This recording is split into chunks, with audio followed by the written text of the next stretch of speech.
DCC പുനഃസംഘടനയിൽ ഉമ്മൻചാണ്ടിക്ക് പ്രതിഷേധമുണ്ട്. ആ നീരസം അങ്ങാടിയിൽ പാട്ടാണ്. അത് ഉമ്മൻചാണ്ടി പുറത്ത് കാണിക്കുകയും ചെയ്യും.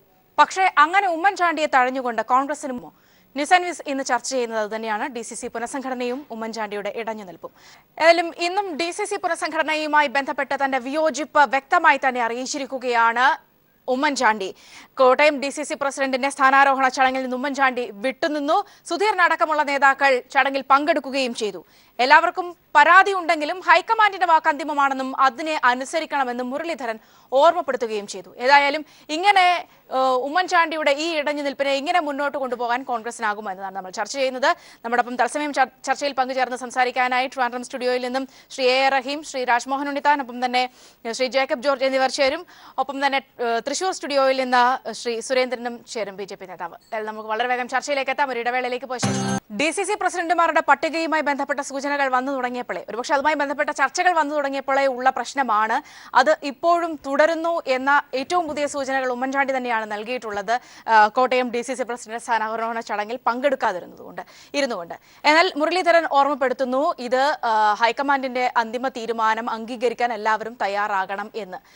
പല ഘട്ടങ്ങളിലും നമ്മൾ കണ്ടതാണ് ദില്ലിയിലെ ധർണയിലടക്കം ഉമ്മൻചാണ്ടിയുടെ നിലപാട്. എന്നാൽ അദ്ദേഹം തന്റെ നിലപാടിൽ ഉറച്ചു നിൽക്കുന്ന ഈ ഒരു പശ്ചാത്തലത്തിൽ ഇങ്ങനെ കോൺഗ്രസിന് മുന്നോട്ട് പോകാനാകുമോ എന്നാണ് നമ്മൾ ഇന്ന് ചർച്ച ചെയ്യുന്നത്.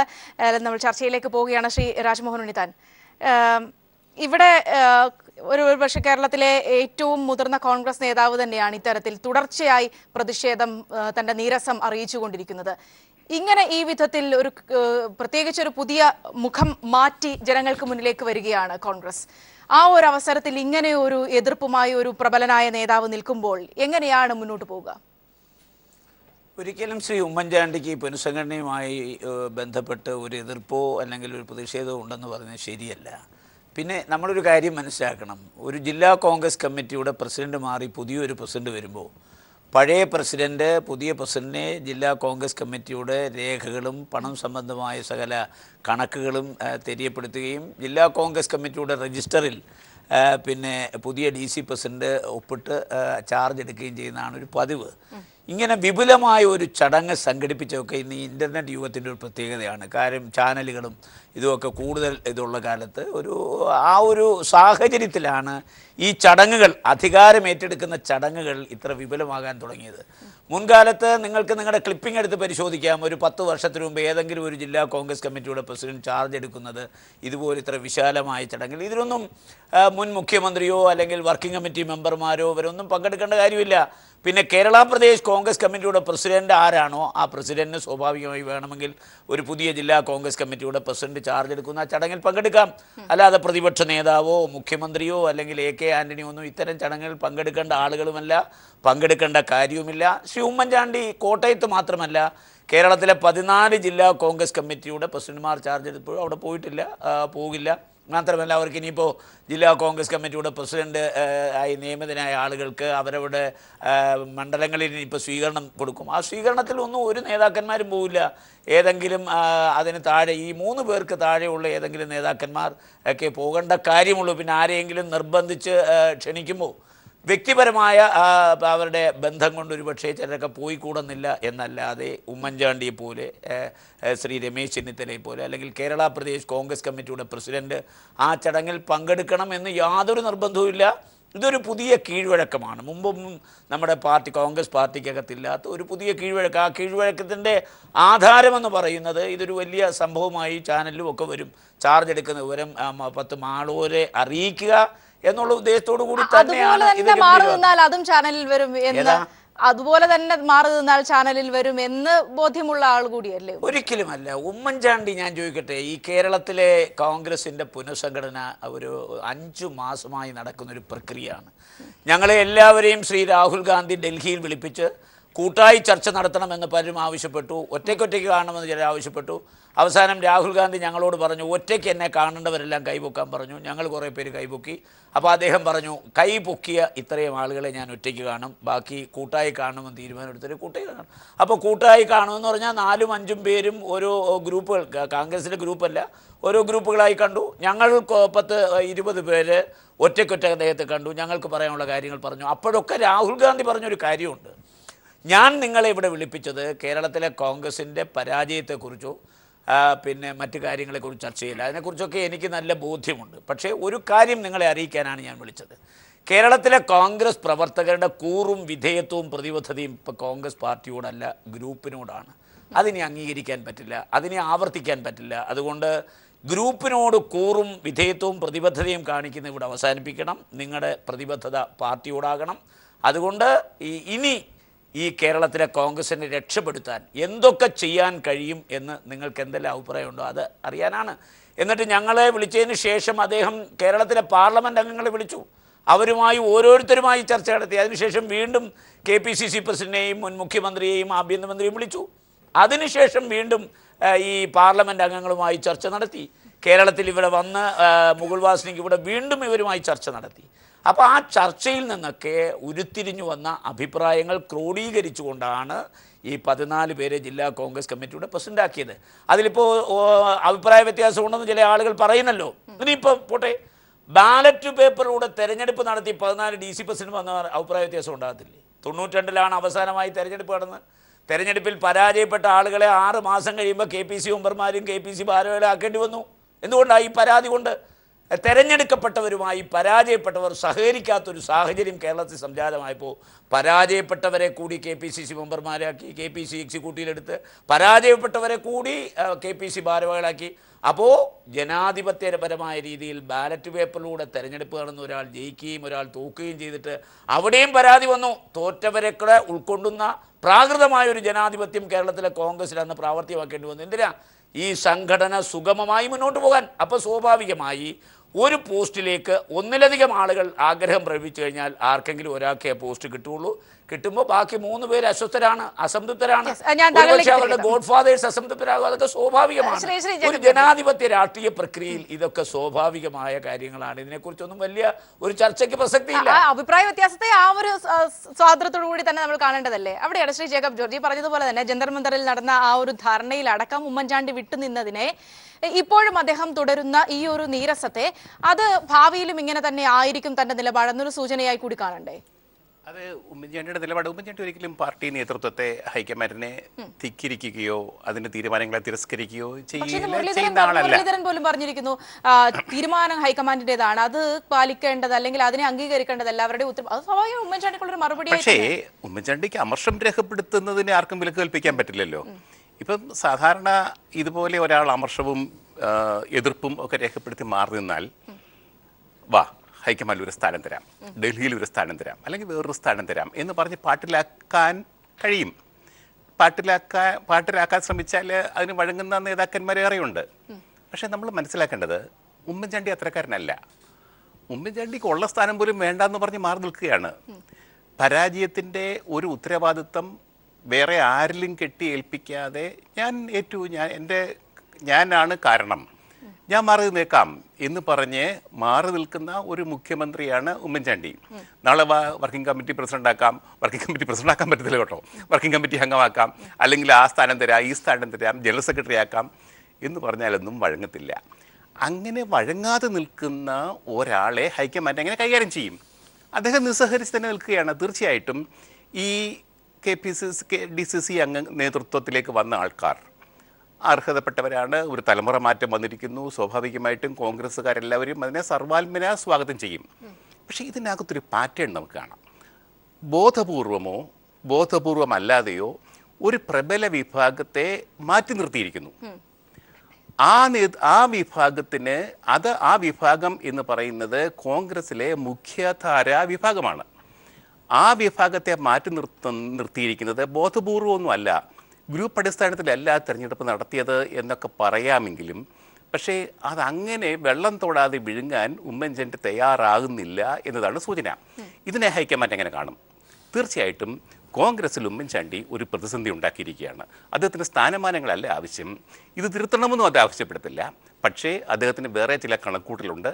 ആ കണക്കുകൂട്ടലിനെ ഹൈക്കമാൻഡ് എന്ന് പറഞ്ഞാൽ ഇപ്പോൾ ഉമ്മൻചാണ്ടിക്കെതിരെ നിൽക്കുന്ന ശക്തി എന്ന് പറയുന്നത് ഒരു അച്ചുതണ്ട. ഇങ്ങേ അറ്റത്ത് KPCC അധ്യക്ഷൻ VM സുധീരനുണ്ട്. അത് AK ആൻ്റണി വഴി ഹൈക്കമാൻഡിലേക്ക് നീങ്ങുന്ന ഒരു അച്ചുതണ്ട്. ആ അച്ചുതണ്ട് അത്ര മോശമൊന്നുമല്ല, പ്രബലമാണ്, ശക്തമാണ്. ദേശീയ നേതൃത്വം തന്നെയാണ്. ആ അച്ചുതണ്ടിനെതിരെ പുതുപ്പള്ളിക്കാരൻ ഉമ്മൻചാണ്ടി അതിനെതിരെ വെല്ലുവിളിച്ച് നിൽക്കുമ്പോൾ സ്വാഭാവികമായിട്ടും എന്ത് സംഭവിക്കും? അതിൻ്റെ ആശങ്കയാണ് ഇന്ന് കെ മുരളീധരൻ രേഖപ്പെടുത്തിയത്. യെസ്, ശ്രീ റഹീം ഇവിടെ സൂചിപ്പിച്ച പോലെ തന്നെ പ്രതിപക്ഷത്തിന് വലിയ ചില കടമകളുണ്ട്. അതിപ്പോൾ കഴിഞ്ഞ തെരഞ്ഞെടുപ്പിനേറ്റ ഒരു തിരിച്ചടിയിൽ നിന്നും കോൺഗ്രസിന് ഒരുപക്ഷെ കരകയറേണ്ടതിന്റെ ഉത്തരവാദിത്വം എല്ലാവരെക്കാളും കൂടുതൽ അറിയാവുന്ന ഒരാൾ കൂടിയാണ് ഉമ്മൻചാണ്ടി.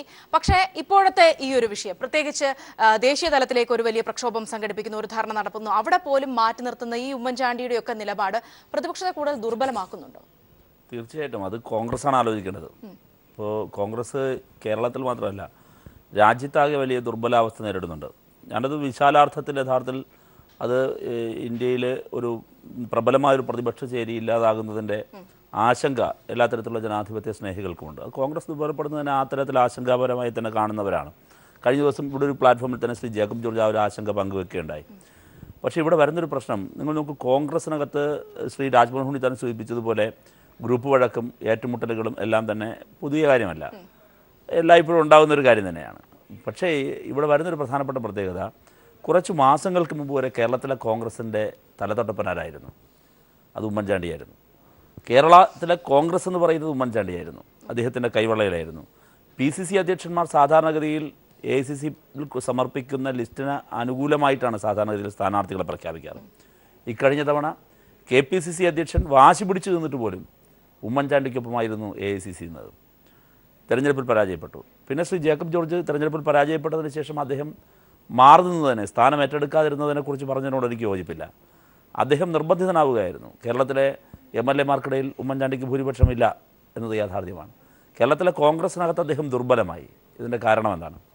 കഴിഞ്ഞ 5 വർഷക്കാലം ഉമ്മൻചാണ്ടിയുടെ നേതൃത്വത്തിലുള്ള ഭരണം അഴിമതി നിറഞ്ഞ ഭരണമായിരുന്നു. ഇനി വരും ദിവസങ്ങളിൽ എത്രയെത്ര വിധികളാണ് ഉമ്മൻചാണ്ടിയെ കാത്തിരിക്കുന്നത്? സോളാർ കമ്മീഷനിൽ നിന്ന് പുറത്തു വരാൻ പോകുന്ന വിധി എങ്ങനെയായിരിക്കും?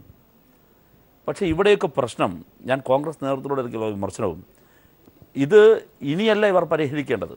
അതാതു സന്ദർഭത്തിൽ 5 വർഷക്കാലത്തെ ഭരണത്തിനിടയിൽ ഇല്ലെങ്കിൽ അഴിമതിക്കെതിരെ ഇതെല്ലാം ഉയർന്നു വരുന്ന സാഹചര്യത്തിൽ ഒരു പാർട്ടിക്കൊരു നിലപാടുണ്ട്. നിലപാട് ആ പാർട്ടി എടുക്കാതെ പോയി. ആ നിലപാടെടുക്കുന്നതിൽ കോൺഗ്രസ് അശക്തമാകുന്നു എന്നതാണ് കോൺഗ്രസിൻ്റെ രാഷ്ട്രീയ ദുർബലതയെ കൂടുതൽ വെളിപ്പെടുത്തുന്നത്. കോൺഗ്രസ് അതിനോട് സമരസപ്പെടുകയായിരുന്നു. ഏതെങ്കിലും ഒരു ഘട്ടത്തിൽ അഴിമതിയുമായി ബന്ധപ്പെട്ട ഏതെങ്കിലും കാര്യത്തിനെ തിരുത്താൻ കോൺഗ്രസിന് നേതൃത്വം തയ്യാറായിട്ടുണ്ടോ? ഒരിക്കലും തയ്യാറായിട്ടില്ല. KPCC അധ്യക്ഷൻ ചില സന്ദർഭങ്ങളിൽ ചില വേറിട്ട തീരുമാനങ്ങൾ എടുത്തതായി പത്രങ്ങളിൽ വന്നു. അതിനെന്തെങ്കിലും ഫലമുണ്ടായിട്ടുണ്ടോ? അപ്പോൾ ഇത്തരത്തിൽ സങ്കീർണമാണ് കോൺഗ്രസിൻ്റെ പ്രശ്നം. ഇത് പുതിയ കാര്യമല്ല കോൺഗ്രസിൽ, പക്ഷേ ഗുരുതരമായ പ്രശ്നം തന്നെയാണ്. ഇപ്പോൾ ശ്രീ രാജ്മോഹൻ ഉണ്ണിത്താൻ അദ്ദേഹത്തിൻ്റെ ചർച്ചയിൽ പരിശ്രമിച്ചത് ഒന്നുമില്ല, നിസ്സാരവൽക്കരിക്കാനാണ് ശ്രമിച്ചത്. പക്ഷേ കെ മുരളീധരൻ്റെ സ്റ്റേറ്റ്മെൻ്റ് ഉണ്ടല്ലോ, നിർത്തിയപ്പോൾ പറഞ്ഞായിരുന്നു പ്രശ്നങ്ങൾ പണ്ടുകൊണ്ട്. അത് പൊതുവിലുള്ള കാര്യമാണ്, അതൊരു കോമൺ ഫാക്ടറാണ് കോൺഗ്രസിനെ സംബന്ധിച്ചിടത്തോളം. അതൊരു വാർത്തയല്ല കോൺഗ്രസിന്. അത് അദ്ദേഹം പറഞ്ഞതിനോട് ഞാൻ ചോദിക്കുന്നത്, സ്ഥിരം സംഭവമാണ്, സ്ഥിരം നടക്കുന്ന കാര്യം വാർത്തയല്ലല്ലോ, അതാണ് ശരിയാണ്. പക്ഷേ കോൺഗ്രസിനകത്തുള്ള അപകടകരമായ അവസ്ഥ, ഇതിൽ നിന്നും തിരികെ കയറുന്നതിന് കഴിഞ്ഞ കാലങ്ങളിലും വ്യത്യസ്തമായി ഇന്ന് കോൺഗ്രസിന് അത്ര കണ്ട് ശക്തിയാണോ? ഇനി മുൻകാലങ്ങളിൽ പ്രതിസന്ധി സൃഷ്ടിക്കപ്പെടുന്ന സന്ദർഭത്തിൽ കോൺഗ്രസിന് ഒരു ചൂരലുമായി നിൽക്കാൻ AICC ഡൽഹിയിലുണ്ടായിരുന്നു. ഇന്ന് AICCയുടെ അവസ്ഥ എന്താണ്? ഇതെല്ലാമാണ് പ്രശ്നം. കഴിഞ്ഞ ഇത്തരം കാര്യങ്ങൾ ഒരുപക്ഷെ ഇതിനേക്കാൾ വിഴുപ്പലക്കലുകളും മോശത്തരങ്ങളും ഇതിനു മുമ്പുണ്ടായിട്ടുണ്ട്. പക്ഷേ അന്നെല്ലാമുള്ള AICCയുടെ ശക്തിയാണോ ഹൈക്കമാൻഡിന്റെ ശക്തിയാണോ എന്നുള്ളത് ഞാൻ തിരികെ എത്താം. ശ്രീ സുരേന്ദ്രൻ, ഇവിടെ സൂചിപ്പിച്ചതുപോലെ തന്നെ അവിടെ തന്നെയാണ് എനിക്ക് തോന്നുന്നു ഒരു പ്രാധാന്യമുള്ളൊരു വിഷയം. പ്രത്യേകിച്ച് നമുക്കറിയാം കോൺഗ്രസ് ഇപ്പോൾ ദേശീയ തലത്തിൽ പ്രതിപക്ഷ സ്ഥാനത്ത് നിൽക്കുമ്പോൾ കോൺഗ്രസിന്റെ ഒരു സ്ഥാനം നമുക്കറിയാം. അവിടെ കോൺഗ്രസിനെ സംബന്ധിച്ചിടത്തോളം അല്ലെങ്കിൽ ആ ഒരു ചേരിയെ സംബന്ധിച്ചിടത്തോളം തന്നെ കഴിഞ്ഞ ധർണയൊക്കെ എത്രത്തോളം പ്രാധാന്യമുള്ളതാണ്, ദേശീയ തലത്തിൽ എത്രത്തോളം ശക്തി കൊണ്ടുവരാൻ അല്ലെങ്കിൽ ശക്തി അറിയിക്കാനുള്ള ഒരു സാഹചര്യമായിരുന്നു എന്നൊക്കെ അറിയാം. നമുക്കറിയാം കഴിഞ്ഞ ദിവസം പാർലമെന്റിലൊക്കെ തന്നെ വലിയ പ്രതിഷേധങ്ങൾ അല്ലെങ്കിൽ പ്രക്ഷോഭങ്ങൾ ഉയർന്നു വരുന്നു എന്നൊക്കെ രാഹുൽ ഗാന്ധിയുടെ നേതൃത്വത്തിലൊക്കെ ഉണ്ടായിരുന്നു. അതും ഒന്നുമല്ലാതെ ആയിപ്പോയി. ഈ കേരളത്തിലെ സംഭവങ്ങൾ അത് ദേശീയ തലത്തിൽ കൂടി പ്രതിഫലിക്കുന്നതല്ലേ? ഒരുപക്ഷെ ആ ഒരു ഭാഗത്തു നിന്നുകൂടി നോക്കിയാൽ.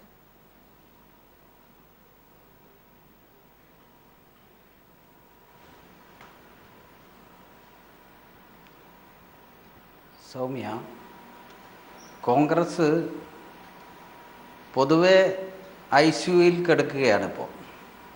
അത് വെന്റിലേറ്ററിലേക്ക് മാറ്റിയിരിക്കുന്നു എന്നൊരു പ്രത്യേകതയെ ഇപ്പോൾ വന്നിട്ടുള്ളൂ. നമുക്കറിയാം കോൺഗ്രസിൻ്റെ 14 ജില്ലകളും ആ ജില്ലാ പ്രസിഡന്റ്, കോൺഗ്രസിൻ്റെ ജില്ലാ പ്രസിഡന്റുമാരെ നോമിനേറ്റ് ചെയ്തതുമായി ബന്ധപ്പെട്ട് പരിശോധിച്ചാൽ ഓരോ ജില്ലയും നിങ്ങൾ പരിശോധിക്കുക. നേരത്തെ കോൺഗ്രസ് ചില സാമുദായിക മതപരമായ മറ്റു പല നിലപാടുകളും കോൺഗ്രസ് സ്വീകരിച്ചിരുന്നു.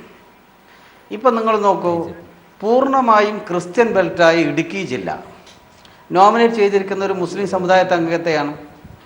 പല ജില്ലകളിലും ദുർബലരായ നേതാക്കളെയാണ് ജില്ലാ പ്രസിഡന്റ്, കോൺഗ്രസ് കമ്മിറ്റി പ്രസിഡന്റ് സ്ഥാനത്തേക്ക് കൊണ്ടുവന്നിട്ടുള്ളത്.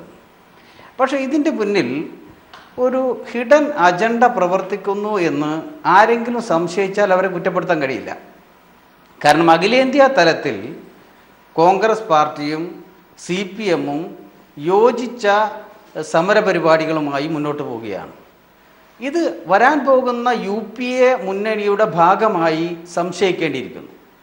പല സ്ഥലങ്ങളിലും മാർക്സിസ്റ്റ് പാർട്ടിയെ സഹായിക്കാനുള്ള സമീപനം രാഹുൽ ഗാന്ധി സ്വീകരിച്ചിട്ടുണ്ടോ എന്ന് സംശയിക്കേണ്ടിയിരിക്കുന്നു. മറ്റൊരു വിഷയം നമുക്ക് കാണാൻ കഴിയും, പേ ഗ്രൂപ്പിനെ പൂർണ്ണമായും അകറ്റി നിർത്തിയിരിക്കുന്നു. അതുമായി ബന്ധപ്പെട്ട ആരോപണം വരുന്നു.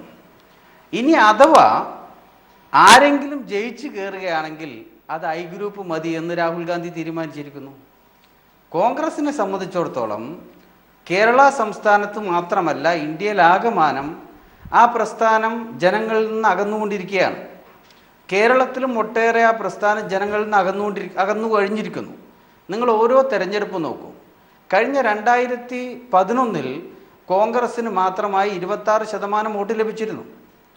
2011 2016 അത് 23% മാറി. അപ്പം അതുകൊണ്ട് കോൺഗ്രസ് പാർട്ടി കേരള സംസ്ഥാനത്ത് അത് അനുദിനം ദുർബലമായിക്കൊണ്ടിരിക്കുകയാണ്. അതുവഴിയാണ് തലമുറ മാറ്റം വന്നിരിക്കുന്നത്. ഈ തലമുറ മാറ്റത്തിലൂടെ സംഭവിക്കാൻ പോകുന്ന ഒരു പ്രത്യേകത, ഒരു തലമുറ കോൺഗ്രസിൽ നിന്ന് നിർജീവമാകാൻ പോകുന്നു. തലമുറ മാറുന്നു. ആ തലമുറ മാറുന്നത് നിർജീവമാകാൻ പോകുക, മറ്റു പാർട്ടിയിലേക്ക് രാജിവെച്ച് പോകും, അല്ലെങ്കിൽ BJP വരും, CPM വരും എന്നൊന്നും ഞാൻ പ്രത്യാശ പ്രകടിപ്പിക്കുന്നില്ല. പക്ഷേ ഒരു തലമുറ പൂർണ്ണമായും മാറിപ്പോകുന്നു എന്നതാണ് ഈ പുനഃസംഘടന കൊണ്ട് കേരളത്തിൽ കോൺഗ്രസ് പാർട്ടിയിൽ സംഭവിക്കാൻ പോകുന്നത്. ഞാൻ തിരികെ എത്താം. ശ്രീ രാജ്മോഹൻ ഉണ്ണിത്താൻ, ഇവിടെ ഒരുപക്ഷെ നമ്മളൊരു കുറച്ച് ഒരു ചരിത്രത്തിലേക്ക് കൂടി പോയാൽ കരുണാകരന്റെ കാലത്തെ ആ ഒരു സംഭവങ്ങൾ, ഒരുപക്ഷെ അദ്ദേഹത്തെ മാറ്റി നിർത്തപ്പെടുന്നതുമായി ബന്ധപ്പെട്ടൊക്കെ ഉള്ള കാര്യങ്ങൾ ഇതുമായി ബന്ധപ്പെട്ട് ചില, അല്ലെങ്കിൽ ഉമ്മൻചാണ്ടിയുമായി താരതമ്യപ്പെടുത്തി ചില രീതിയിലുള്ള താരതമ്യപ്പെടുത്തലുകൾ കണ്ടു. പക്ഷേ ഇവിടെ ഒരു സുപ്രധാനമായ കാര്യമുള്ളത്, ഇപ്പോഴും താഴേക്കിടയിലേക്ക് പോലും വലിയ രീതിയിൽ സപ്പോർട്ടുള്ളൊരു നേതാവാണ് ഉമ്മൻചാണ്ടി. കരുണാകരന്റെ അന്നത്തെ ആ സംഭവങ്ങളുമായി ബന്ധപ്പെട്ടൊന്നും അങ്ങനെയല്ലായിരുന്നു അവസ്ഥ.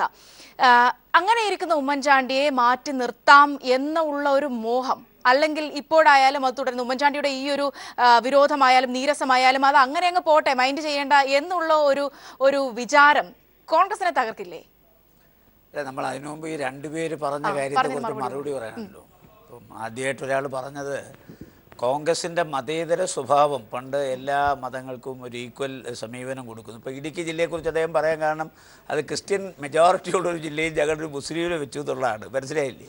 അപ്പോൾ ഇവരെല്ലാം ഇത് ജാതീയമായിട്ടാണ് കാണുന്നത്, എല്ലാം ജാതിയുടെ പേരിൽ. പിന്നെ ഇദ്ദേഹം പറഞ്ഞു 2014 തെരഞ്ഞെടുപ്പ് നടക്കുമ്പോൾ ഈ നരേന്ദ്രമോദിയെക്കുറിച്ച് ഉത്തർപ്രദേശിലല്ലാതെ ഈ രാജ്യത്ത് ആരെങ്കിലും കേട്ടിട്ടുണ്ടോ? നിരവധി ഫേക്ക് എൻകൗണ്ടറുകൾ പ്രതിയായി, നിരവധി കൊലപാതക കേസുകൾ പ്രതിയാണ് അന്നത്തെ BJPയുടെ ഗുജറാത്ത് സംസ്ഥാന സെക്രട്ടറി ആയിരുന്ന ഒരാളല്ലേ ഈ അമിത്ഷാ. ദേശീയ രാഷ്ട്രീയമായിട്ട് അങ്ങേർക്ക് എന്താ ബന്ധം? വാജ്പേയി കഴിഞ്ഞാൽ എന്നെങ്കിലും ഒരിക്കൽ BJP ഇന്ത്യ ഭരിച്ചാൽ ഇന്ത്യയുടെ പ്രധാനമന്ത്രി സ്ഥാനത്തേക്ക് ഉയർത്തി കാട്ടേണ്ട പേരേതാ? LK അദ്വാനിയുടെ അല്ലേ? അത് കഴിഞ്ഞാൽ മുരളി മനോഹർ ജോഷി അല്ലേ? ജസ്വന്ത് സിംഗ് അല്ലേ? അത് യശ്വന്ത് സിംഗ് അല്ലേ? ഇത്രയും പ്രഗത്ഭമതികളും പാരമ്പര്യമുള്ളവരെയും ഒക്കെ മാറ്റി നിർത്തി, അവരെ വെട്ടിനിരത്തി. നിരവധി കൊലക്കേസുകൾ, ഫേക്ക് എൻകൗണ്ടർ, നിരപരാധികളെ കൊന്നൊടുക്കിയ കൊലക്കേസിലെ പ്രതി, നരഹത്യക്ക് നേതൃത്വം കൊടുത്ത നരാധമനായ ഒരാളെ അഖിലേന്ത്യാ BJPയുടെ പ്രസിഡന്റാക്കി വെച്ചിട്ട് ആ പ്രസിഡന്റിനെ വാഴ്ത്തുന്നു, മനവേന്ദ്ര വിളങ്ങുന്നു, ചന്ദ്രനെ പോലെ നിൻമുഖമെന്ന് പറഞ്ഞ് വാഴ്ത്തിക്കൊണ്ട് നടക്കുന്നു. ഇന്ത്യയുടെ പ്രധാനമന്ത്രി കസേരയിൽ ഒരിക്കലും വരുമെന്ന് കരുതാത്ത ആളുകളെ 5000 കോടി കോർപ്പറേറ്റുകൾ കൊടുത്ത ആ കോർപ്പറേറ്റുകളുടെ പണം കൊണ്ട് ഇന്ന് ഇന്ത്യയുടെ പ്രധാനമന്ത്രിയായി ഈ രാജ്യത്തെ പാവങ്ങളെ ഈ നോട്ട് പിൻവലിച്ചതടക്കം കോർപ്പറേറ്റുകൾക്ക് വേണ്ടി ആനുകൂല്യങ്ങൾ ചെയ്തു കൊടുത്ത് അവരുടെ കോടികൾ എഴുതി തള്ളി, കിട്ടാക്കടങ്ങൾ എഴുതി തള്ളി, അവരുടെ നികുതികൾ ഇളവ് കൊടുത്ത് ഈ രാജ്യത്തെ കുട്ടിച്ചോറാക്കുന്ന ഒരു പ്രധാനമന്ത്രിയെ വാഴ്ത്തുന്ന, അദ്ദേഹത്തിൻ്റെ അലോലിക പാടുന്ന, അദ്ദേഹത്തിൻ്റെ പെട്ടിപിടുത്തക്കാരനായ ഒരു പ്രസിഡന്റിനെ വാഴ്ത്തുന്ന ആളുകൾ വന്നിരുന്ന് ഞാനൊരു കാര്യം പറയാം, കോൺഗ്രസ്സിലെ പുനഃസംഘടന എങ്ങനെ നടത്തുമെന്ന് ഞങ്ങളുടെ പാർട്ടി തീരുമാനിക്കും. അതിൽ വേറെ ആരും ഇടപെടേണ്ട കാര്യമില്ല. കാര്യം കോൺഗ്രസിൻ്റെ ജില്ലാ പ്രസിഡന്റുമാർ ആരായിരിക്കണമെന്ന് തീരുമാനിക്കുക കോൺഗ്രസ് പാർട്ടിയാണ്, BJP അല്ല, മാർക്സിസ്റ്റ് പാർട്ടിയല്ല. ഒരു ജനാധിപത്യ രാഷ്ട്രീയ സംവിധാനത്തിൽ ചർച്ചകളാകാം, പക്ഷേ തോക്കിനകത്ത് കയറി വെടിവെക്കേണ്ട. ഈ പാർട്ടിയുടെ പ്രസിഡന്റുമാരാരാണ് ഞങ്ങളാ തീരുമാനിക്കുന്നത്. അത് തീരുമാനിക്കാൻ അവകാശപ്പെട്ടവരാണ് തീരുമാനിച്ചത്, അർഹതപ്പെട്ടവരാണ് തീരുമാനിച്ചത് കോൺഗ്രസ് പാർട്ടി. പിന്നെ ഞാൻ ചോദിക്കട്ടെ, മാർക്സിസ്റ്റ് പാർട്ടിയുടെ ജില്ലാ സെക്രട്ടറിമാരെ കോൺഗ്രസ് പാർട്ടിക്ക് തീരുമാനിക്കാൻ പറ്റുമോ? ഞാൻ ചോദിച്ചത്, ഇവിടെ നിങ്ങൾ ഈ പറയുന്നു, ഇവിടെ റഹീം പറഞ്ഞു, റഹീമിന് ഞങ്ങളുടെ പാർട്ടിയിൽ ഇത്രയും വലിയ ഉത്കണ്ഠയും ഞങ്ങളുടെ പാർട്ടിയുടെ ഇതിൽ ഇത്രയും ആശങ്കയുള്ളത് ഞാൻ സമ്മതിക്കുന്നു. പക്ഷേ എൻ്റെ പ്രിയപ്പെട്ട റഹീമെ, നിങ്ങളുടെ ഇപ്പോഴത്തെ സെക്രട്ടറി ആരാ? യെച്ചൂരി അല്ലേ? യെച്ചൂരി അനുസരിക്കുമോ? പ്രകാശ് കാരാട്ട്, അദ്ദേഹത്തിൻ്റെ ഭാര്യ വൃന്ദ ഒന്ന് പറഞ്ഞേ. ഒരു തെരഞ്ഞെടുക്കപ്പെട്ട സെക്രട്ടറിയായ യെച്ചൂരിയെ ഇടത്തും വലത്തും തിരിയാതെ ആക്രമിച്ചുകൊണ്ടിരിക്കുക. അദ്ദേഹം ചെയ്യുന്നതിന് ഘടകവിരുദ്ധമായി പ്രവർത്തിക്കുന്നു പ്രകാശ് കാരാട്ട്, വൃന്ദ. ഈ പറയപ്പെടുന്ന പല സംസ്ഥാനങ്ങളിലും വൃന്ദ പോകണ്ടെന്ന് യെച്ചൂരി പറഞ്ഞു, അവിടെ പോയി. നിങ്ങളുടെ പാർട്ടിയെ അനുസരിക്കാത്ത കുറെ നീയൊക്കെ പോട്ടെ. ഇന്ന് റഹീം വന്നിരുന്ന ഈ ചർച്ചയെ പങ്കെടുക്കുമ്പോൾ നിങ്ങളുടെ പഴയ മുഖ്യമന്ത്രി, നിങ്ങളുടെ പഴയ പ്രതിപക്ഷ നേതാവ്, നിങ്ങളുടെ പാർട്ടി ഉണ്ടാക്കിയ ആൾ, സ്ഥാപക നേതാക്കന്മാരിൽ ജീവിച്ചിരിക്കുന്ന ഒരേ ഒരാൾ, പുന്നപ്ര വയലാർ സമരത്തിൻ്റെ നായകനെന്ന് നിങ്ങൾ കൊട്ടിഘോഷിക്കുന്ന ആൾ ഇന്ന് നിങ്ങളുടെ മുഖ്യമന്ത്രിക്കെതിരെ, നിങ്ങളുടെ ഭരണത്തിനെതിരെ, നിങ്ങളുടെ ആഭ്യന്തരമന്ത്രിനെതിരെ അതിശക്തമായി ആഞ്ഞടിച്ചു. ആദ്യം നിങ്ങളുടെ പാർട്ടിയിലുള്ള അഭിപ്രായ വ്യത്യാസം തീർക്ക്. രണ്ട് കാലിൽ മന്ത് വെച്ചിട്ട് മന്തില്ലാത്തവനെ നോക്കി മന്ദ എന്ന് വിളിക്കരുത്. 10 പെറ്റ പെണ്ണ കടിഞ്ഞൂർ പേരുകാരെ കുറ്റപ്പെടുത്താതെ നടക്കുന്നത്. അത് എവിടുത്തെ ന്യായമോ? ഞാൻ പറയുന്നത്, നിഷ്പക്ഷമായി നീതിപൂർവമായി കോൺഗ്രസ് പാർട്ടിയിൽ നടന്ന ഈ പുനഃസംഘടനയെ ചോദ്യം ചെയ്യാൻ ആർക്കെങ്കിലും അവകാശം വേണമെങ്കിൽ ആ അവകാശം ആ പാർട്ടിക്കകത്ത് എല്ലാം ഭംഗിയായി നടക്കുന്ന ഒരു പാർട്ടിയാണെങ്കിൽ അവർക്ക് ചോദ്യം ചെയ്യാം. ഇതെല്ലാം പിന്നെ കരിമ്പിൻ തോട്ടത്തിൽ ആന കയറിയ പോലെ ചവിട്ടി മെതിക്കുന്ന ഒരു പാർട്ടിയുടെ ആളുകൾ വന്നിരുന്ന് കോൺഗ്രസ് പാർട്ടിയുടെ 14 DC പ്രസിഡന്റുമാർ വെച്ചതിനെ ചോദ്യം ചെയ്യാൻ എന്താ അവകാശം? ഞാൻ വളരെ പച്ചയ്ക്ക് പറയാം, മാർക്സിസ്റ്റ് പാർട്ടിയുടെ ജില്ലാ സെക്രട്ടറി ആരാണെന്ന് തീരുമാനിക്കുന്ന അവരുടെ പാർട്ടി. അതിനകത്ത് കോൺഗ്രസ് ഒരു ചർച്ചയ്ക്ക് വിളിച്ചാൽ ഞങ്ങൾ വന്നിരുന്ന അഭിപ്രായം. എന്തായാലും ഒരു കാര്യം ഞാൻ പറയാം, ഈ പുനഃസംഘടനയെ സംബന്ധിച്ച് കേരളത്തിലെ കോൺഗ്രസ്സുകാർക്കിടയിൽ, പ്രവർത്തകർക്കിടയിൽ, മാധ്യമ പ്രവർത്തകർക്കിടയിൽ, ചാനലുകാർക്കിടയിൽ, രാഷ്ട്രീയ പ്രതിയോഗികൾക്കിടയിൽ ഇതുവരെ ഒരു എതിരഭിപ്രായം ഉയർന്നു വന്നിട്ടില്ല. പറയട്ടെ, ഇതൊരു വലിയ ജനാധിപത്യ രാഷ്ട്രീയ പാർട്ടിയാണ്. ഇപ്പൊ ഹസന് സോണിയാഗാന്ധിയെ അംഗീകരിക്കാനാവില്ലെങ്കിൽ രാഹുൽ ഗാന്ധി അദ്ദേഹം അംഗീകരിക്കുന്നില്ല, അദ്ദേഹത്തിന് പാർട്ടി വിട്ടുപോകാം. ഈ പാർട്ടിയിൽ നിൽക്കുന്നെങ്കിൽ ഇതിന്റെ പ്രസിഡന്റ് സ്ഥാനത്തിരിക്കുന്ന സോണിയാഗാന്ധി അംഗീകരിച്ചേ മതിയാവൂ, രാഹുൽ ഗാന്ധി അംഗീകരിച്ചേ മതിയാവൂ. ഇപ്പൊ ഹസൻ ഇവരെ രണ്ടുപേരെ അംഗീകരിക്കാൻ പറ്റില്ല. ഹസൻ അവർക്ക് രണ്ടുപേർക്ക് മുകളിലാണെങ്കിൽ പിന്നെ ഹസൻ ഏറ്റവും നല്ല മാർഗം ശ്രീ കരുണാകരന്റെ മാർഗമാണ്. അദ്ദേഹത്തിന് കോൺഗ്രസ് ഹൈക്കമാൻഡിൽ അതിർത്തി വന്നപ്പോൾ അദ്ദേഹം DIC ഉണ്ടാക്കി, NCP ഉണ്ടാക്കി, അദ്ദേഹം മാർക്സിസ്റ്റ് പാർട്ടിയുമായി കൂടാൻ നോക്കി. അവസാനം തിരിച്ച് കോൺഗ്രസ് പാർട്ടിയിൽ ഒരു മെമ്പർഷിപ്പിന് വേണ്ടി തിരിച്ചു വരേണ്ട ഗതികേട് അദ്ദേഹത്തിന് പോലും ഉണ്ടായി. കേരളത്തിൽ ഏറ്റവും കൂടുതൽ അനുയായി വൃന്ദമുള്ളൊരു നേതാവിന്റെ അവസ്ഥ നമ്മൾ കണ്ടതാണ്. അതാ ഞാൻ പറഞ്ഞത്, അതല്ല ഞാൻ പറഞ്ഞു, ഉമ്മൻചാണ്ടി വളരെ പരിണതപ്രജ്ഞനായ ഒരു നേതാവാണ്. അദ്ദേഹം ഒരു ജനകീയ നേതാവാണ്. കരുണാകരൻ കഴിഞ്ഞാൽ കേരള രാഷ്ട്രീയത്തിൽ അദ്ദേഹത്തെ പോലെ പ്രവർത്തകരുമായി ബന്ധമുള്ള നേതാക്കന്മാർ വളരെ വിരളമാണ്. അപ്പോൾ ഉമ്മൻചാണ്ടിയെ സംബന്ധിച്ചിടത്തോളം അദ്ദേഹം ഒരിക്കലും കോൺഗ്രസ് ഹൈക്കമാൻഡുമായി കൊമ്പ് കോർക്കില്ല. അദ്ദേഹം ഒരിക്കലും കോൺഗ്രസ് പ്രവർത്തനത്തിൽ നിന്ന് വിട്ടുനിൽക്കില്ല. അദ്ദേഹത്തിന് വിട്ടുനിൽക്കാനാവില്ല. കാരണം അദ്ദേഹത്തെ പോലെ ജനകീയ പ്രശ്നങ്ങളുമായി ഇടപഴകി കഴിയുന്ന ഒരാൾ, വളരെ പരിണതപ്രജ്ഞനായ ഒരു നേതാവ്, മുൻ അനുഭവങ്ങളുള്ള ആൾ, ഒരു പാഠമായിട്ടുള്ള ആൾ ഒരിക്കലും കോൺഗ്രസ് ഹൈക്കമാൻഡുമായിട്ട് ഉടക്കില്ല. പിന്നെ അദ്ദേഹം ഒരു രാഷ്ട്രീയ നേതാവല്ലേ, അദ്ദേഹത്തിന് ഈ പുനഃസംഘടനയെക്കുറിച്ച് അഭിപ്രായ വ്യത്യാസം ഉണ്ടാകുന്ന അഭിപ്രായ വ്യത്യാസം പ്രകടിപ്പിക്കേണ്ടത് വലിയ ജനാധിപത്യ പാർട്ടിയിൽ. അതിന് പത്രത്തിലല്ലോ ഇതുവരെ ഒരക്ഷരം ഈ പുനഃസംഘടനയ്ക്കെതിരെ ഉമ്മൻചാണ്ടി പറഞ്ഞിട്ടുണ്ടോ? ഹസൻ പറഞ്ഞ വേറെ കാര്യം, അതിവിടെ ഉമ്മൻചാണ്ടി പറഞ്ഞിട്ടുണ്ടോ ഈ പുനഃസംഘടനയ്ക്കെതിരെ? അദ്ദേഹം പറയില്ല. കാരണം അദ്ദേഹം ഹൈക്കമാൻഡ് എടുത്ത തീരുമാനത്തിൽ എന്തെങ്കിലും അസംതൃപ്തിയോ അസ്വസ്ഥതയോ ഉണ്ടെങ്കിൽ പറയേണ്ടടുത്ത് പറയും. അല്ലാതെ അദ്ദേഹം അത് പൂരപ്പറമ്പി വിളമ്പുന്ന ഒരാളല്ല. അദ്ദേഹത്തിൻ്റെ അഭിപ്രായം അത് ഞാൻ പറഞ്ഞു. പിന്നെ ഇതൊരു കാര്യം നമ്മൾ മനസ്സിലാക്കണം, ഇതിനകത്ത് കോൺഗ്രസ് പാർട്ടിക്കകത്ത് എല്ലാവർക്കും നിൽക്കാനുള്ള ഇടമുണ്ട്. ഇതൊരു വലിയ ക്യാൻവാസാണ്. ഇവിടെ ഹൈക്കമാൻഡ് ആരാണോ അവരാണ് ഇതിൻ്റെ സൂപ്പർ പവർ. കേരളത്തിലെ PCCയുടെ പ്രസിഡന്റ് ആരാണോ അവരാണ് ഇവിടുത്തെ. ഇപ്പം ഹൈക്കമാൻഡിന് കേരളത്തിൽ വന്ന് ഗ്രൂപ്പ് ഉണ്ടാക്കേണ്ട കാര്യമില്ല, അവർക്ക് ഒരു സംസ്ഥാനത്ത് ഗ്രൂപ്പ് ഉണ്ടാക്കേണ്ട കാര്യമില്ല. അവരെല്ലാവരെയും സമഭാവനയോടുകൂടി കാണുന്ന ആളുകളാണ്. ഇവിടെ ഇപ്പോൾ ഒരു ഗ്രൂപ്പ്. പിന്നെ തലമുറ മാറ്റം എന്ന് പറഞ്ഞല്ലോ, ഇപ്പം ഞങ്ങളും ഒക്കെ ഞാൻ 48 വർഷമായി രാഷ്ട്രീയ പ്രസ്ഥാനത്തിൽ നിൽക്കുന്ന ഒരാളാണ്. എനിക്കൊരു DC പ്രസിഡന്റ് ആകാൻ പറ്റില്ല. അപ്പോൾ ഞാൻ ആ DC പ്രസിഡന്റ് ആകാത്ത എൻ്റെ അസ്വസ്ഥത, അസംതൃപ്തി പത്രസമ്മേളനത്തിൽ പറയേണ്ട ആളല്ലോ, പിന്നെ ചാനൽ പറയേണ്ട ആളല്ലോ. അപ്പോൾ അതാണ് ഞാൻ പറഞ്ഞത്. അസംബ്ലി തെരഞ്ഞെടുപ്പ് വരുമ്പോൾ, പാർലമെൻറ്റ് തെരഞ്ഞെടുപ്പ് വരുമ്പോൾ ഒരുപാട് ആളുകൾ മത്സരിക്കാൻ രംഗത്ത് വരും. കുറേ പേർക്ക് സീറ്റ് കിട്ടും, കുറേ പേർക്ക് സീറ്റ് കിട്ടില്ല. കിട്ടാത്തവരെല്ലാം നിരാശരാണ്. ആ നിരാശരെല്ലാം കൂടെ ഇറങ്ങി അങ്ങനെ മുമ്പോട്ട് പോയാൽ ഈ പാർട്ടിക്ക് എങ്ങനെ മുമ്പോട്ട് പോകാൻ പറ്റും? അതുപോലെ 14 ജില്ലയിൽ 14 പ്രസിഡന്റുമാരേ ഉള്ളൂ. കോൺഗ്രസ് പാർട്ടി ഒരു പ്രസിഡന്റ് ഓറിയന്റഡ് ഓർഗനൈസേഷനാണ്. ഒരു ജില്ലയ്ക്ക് ഒരു പ്രസിഡന്റ്. അപ്പോൾ 2 പ്രസിഡന്റ് വെക്കുകയാണെങ്കിൽ നമുക്ക് 28 പേരെ വെക്കാം. ഇത് ഒരാളെ വെക്കാൻ പറ്റും. 14 പേരെ വെച്ചു. ആർക്കെങ്കിലും അസ്വസ്ഥതയോ അസംതൃപ്തിയോ ഉണ്ടെങ്കിൽ എല്ലാവരും അതുമായി സഹകരിച്ച് മുന്നോട്ട് പോകും. ശ്രീ VM സുധീരൻ സഹകരിക്കാത്തവർക്ക് പോവാം. നേരത്തെ ഹസന്റെ കാര്യം പറഞ്ഞതുപോലെ സഹകരിക്കാത്തവർക്ക് പുറത്തു പോവാം. പുറത്തു പോകാൻ ഞാൻ പറഞ്ഞില്ല.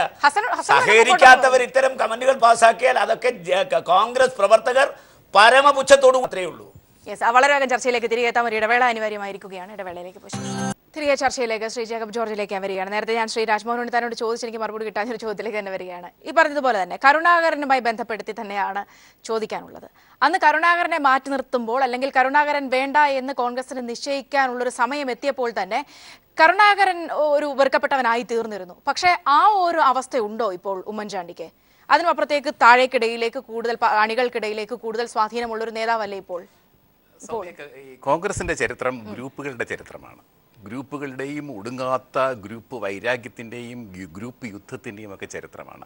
അത് ക്ലാസിക് എക്സാമ്പിൾ എന്ന് പറയുന്നത് ആന്റണി പക്ഷവും കരുണാകര പക്ഷവും ഐ ഗ്രൂപ്പും തമ്മിൽ നടത്തിക്കൊണ്ടിരുന്ന നിരന്തരമായ യുദ്ധം. ആ പോരാട്ടത്തിൻ്റെ ഒടുവിലാണ് ആന്റണി വിഭാഗം വളരെ ശക്തമായ ഒരു കരുനീക്കത്തിലൂടെ കരുണാകരനെ 1995 പുറത്താക്കിയത്.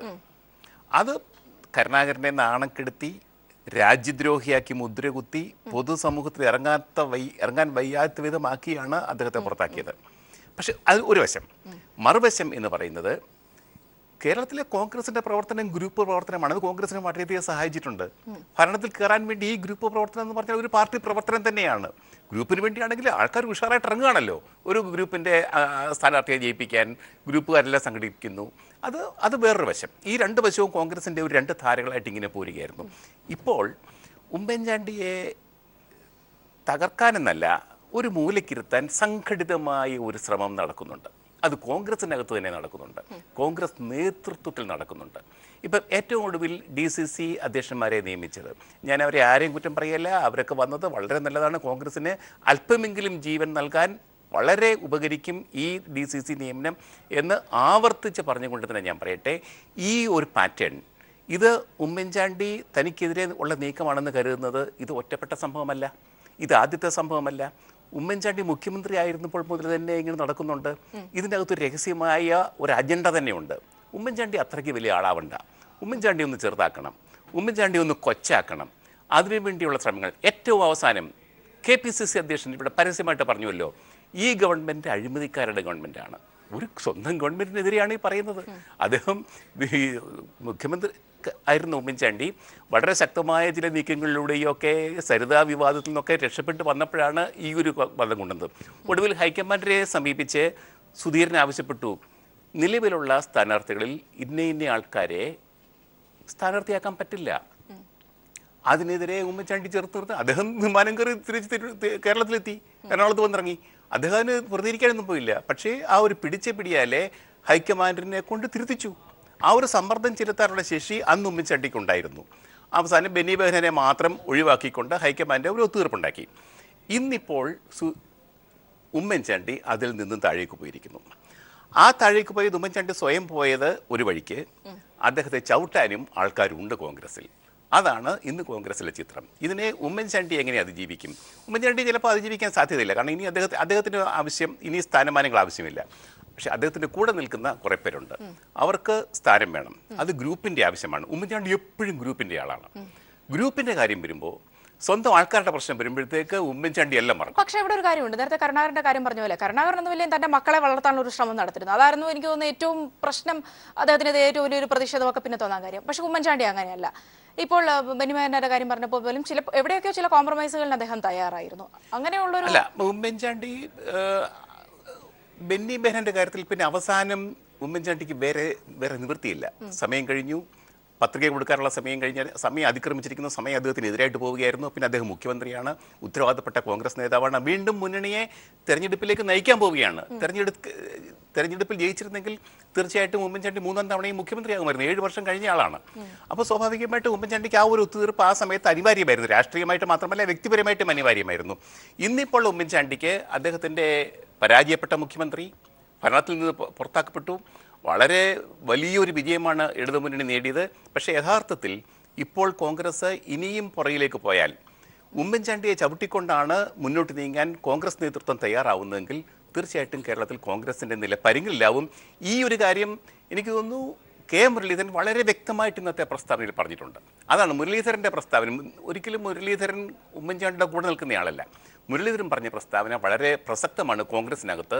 തീർച്ചയായിട്ടും ഉമ്മൻചാണ്ടിയെ ഒഴിവാക്കിക്കൊണ്ട് അല്ലെങ്കിൽ ചെറുതാക്കിക്കൊണ്ട് കോൺഗ്രസ് നേതൃത്വത്തിന് കേരളത്തിൽ മുന്നോട്ട് പോകാനാവില്ല എന്നാണ് എനിക്ക് തോന്നുന്നത്. ഞാൻ തിരികെത്താം. ശ്രീ റഹീം, നേരത്തെ പറഞ്ഞ ആരോപണങ്ങൾക്ക് മറുപടി. ശ്രീ രാജ്മോഹൻ ഉണ്ണിത്താൻ വല്ലാതെ പറയുമായിരുന്നു, പ്രകോപിതനാവുമായിരുന്നു. സ്വന്തം കുറ്റത്തിന് ഇങ്ങനെ ഞങ്ങളെല്ലാം ശപിച്ചിട്ട് വല്ല കാര്യമുണ്ടോ? ഞങ്ങളെ ഒരു ചർച്ചയ്ക്ക് വിളിക്കുന്നു, ഞങ്ങൾ വരുന്നു. ഞാനായാലും ജേക്കബ് ജോർജ് സാറായാലും ഈ പറയുന്നവരായാലും. എന്താ കുഴപ്പം? നിങ്ങളുടെ കുഴപ്പമാണ്. അതിനെക്കുറിച്ച് ചർച്ച ചെയ്യുമ്പോൾ എന്തിനായി ബൃന്ദാക്കാരാട്ടേയും പ്രകാശ് കാരാട്ടിൻ്റെ അടുത്തൊക്കെ പോയത്? വേറൊന്നും പറയാനില്ലാത്തത് കൊണ്ടാണ്. നിങ്ങൾ ഇപ്പൊ രാഹുൽ ഗാന്ധിയെ കുറിച്ചല്ലേ പറഞ്ഞപ്പോ ഞാൻ പറയട്ടെ, അങ്ങ് പറഞ്ഞപ്പോൾ ഞാൻ മിണ്ടാതിരുന്നില്ലേ? അങ്ങ് പറഞ്ഞപ്പോൾ ഞാൻ മിണ്ടായിരുന്നില്ലേ? അല്ല, ഞാനത് പറയട്ടെ. അത് ശരിയല്ല. ഞാൻ ചോദിക്കട്ടെ, എന്തിനായിരുന്നു ഈ കോൺഗ്രസിനകത്ത് നിന്നും പഴയ കഥകളല്ല, ഇതിങ്ങനെ പുതിയ കഥകളല്ല, സ്ഥിരമായി നടന്നുകൊണ്ടിരിക്കുകയാണ്, സമ്മതിച്ചു. പക്ഷെ ഞങ്ങളുടെ പാർട്ടിയെക്കുറിച്ച് നിങ്ങൾ എന്തിനാ പറയുന്നത്? ഞങ്ങളുടെ പാർട്ടിയെ കുറിച്ച് നിങ്ങൾ എന്തിനാ പറയുന്നത്? റഹീമേ, ഇത് കണ്ടോ, ഞങ്ങളുടെ പാർട്ടിയെ കുറിച്ച് അങ്ങ് സംസാരിക്കുകയാണെങ്കിൽ നിങ്ങളുടെ പാർട്ടിയെ കുറിച്ച് രാജ്മോഹൻ ഉണ്ണിത്താൻ എന്തിനാ പറഞ്ഞെന്ന് ചോദിച്ചാൽ ഞാൻ തിരിച്ചു ചോദിക്കുന്നു, കോൺഗ്രസ് പാർട്ടിയെ കുറിച്ച് റഹീം എന്തിനാ പറയുന്നത്? എന്നെ പ്രകോപിത അങ്ങനെയൊന്നും പറയരുത്.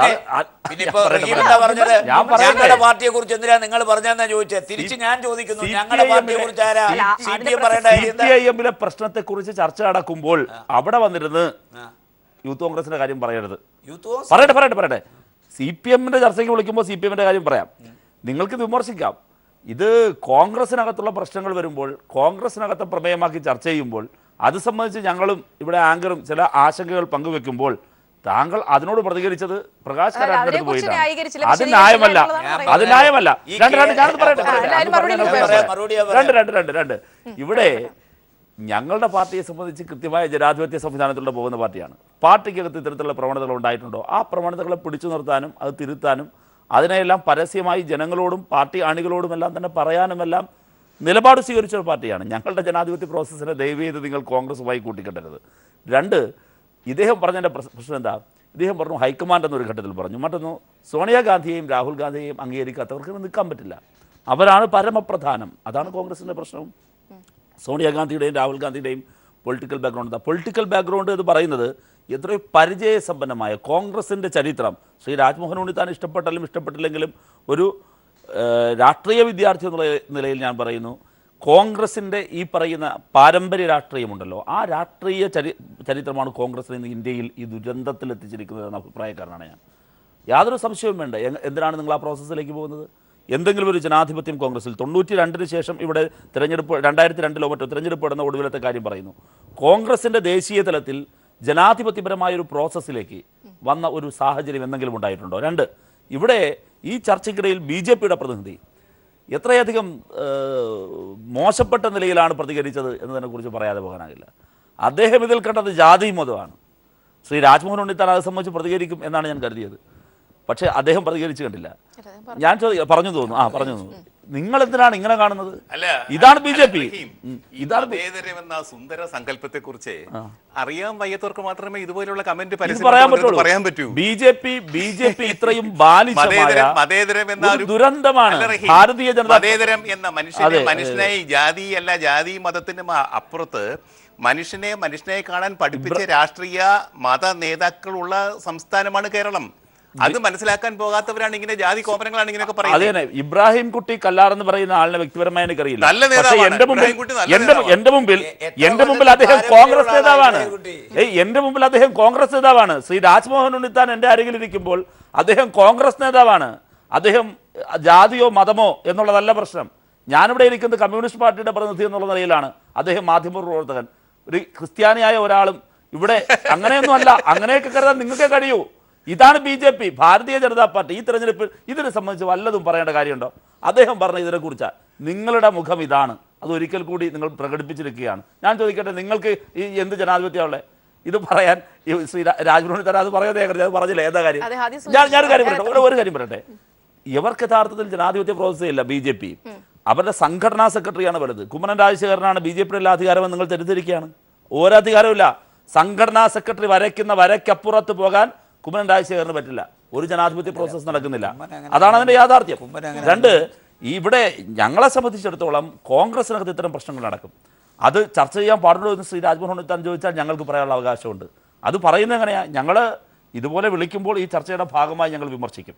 ആ വിമർശനത്തിന് നിങ്ങൾ അർഹരായി മാറുന്നത് നിങ്ങളുടെ പ്രശ്നം കൊണ്ടാണ്. അത് പരിഹരിക്കുന്നതിൽ നിങ്ങൾ ദയനീയമാം വിധം ഓരോ ദിവസവും പരാജയപ്പെട്ടുകൊണ്ടിരിക്കുന്നു എന്നത് നിങ്ങളുടെ സംഘടനയുടെ ദൗർബല്യമാണ്. ശ്രീ സുരേന്ദ്രൻ, താങ്കളുടെ മറുപടിയിലേക്ക്.